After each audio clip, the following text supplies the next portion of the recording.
राज्यात आता मान्सूनची प्रतीक्षा संपली. महाराष्ट्रात संपूर्ण मान्सून बरसणार.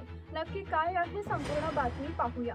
राज्यवासियांचं लक्ष सध्या मान्सूनच्या प्रगतीकडे लागलंय. मागील 5 दिवसांपासून मान्सूनची उत्तर सीमा कोकणातील हरणे आणि मध्य प्रदेशातील सोलापूर इथं स्थिर आहे. पुढील 4 ते 5 दिवसात या स्थितीत काहीसा बदल होईल असा अंदाज व्यक्त केला जात असून त्यानंतर राज्यातील काही भागात मान्सून सक्रिय होईल असा हवामान तज्ज्ञांचा अंदाज आहे. हवामान विभागाकडून पुढील काही दिवसांचे हवामानाचे अंदाज जाहीर करण्यात आले असून त्यानुसार 18 जून नंतर राज्यातील काही भागात मान्सून सक्रिय होण्याची शक्यता आहे. तळ कोकणात 6 जूनला दाखल झालेल्या मान्सूननं काही काळातच कोकणातील हरणे आणि मध्य महाराष्ट्रातील सोलापूरपर्यंत मजल मारली.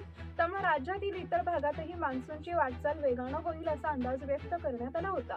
मात्र हवामान स्थिर झाल्यामुळे बदलांमुळे तसेच मान्सूनच्या वाटचालीवर प्रभाव टाकणाऱ्या घटकांपैकी एक असलेल्या उत्तरेकडून येणाऱ्या उष्ण आणि कोरड्या वाऱ्यांचा प्रभाव सध्या मान्सूनच्या वाऱ्यांवर आहे. त्यामुळे मान्सूनची वाटचाल संथ गतीनं सुरू आहे. दरम्यान हवामान विभागाकडून 18 जून ते 2 जुलै या कालावधीसाठी प्रसिद्ध करण्यात आलेल्या अंदाजानुसार राज्यातील काही भागात मान्सून सक्रिय होण्याची शक्यता वर्तवली जाते.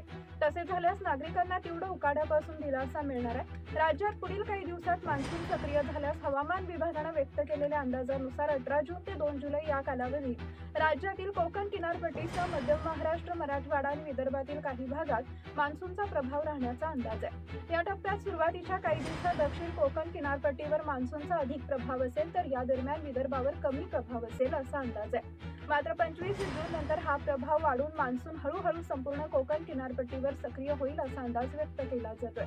या दरम्यान उर्वरित राज्यातील बहुतांश भागात मान्सून सक्रिय होईल अशी शक्यता हवामान अभ्यासकांकडून व्यक्त केली जाते.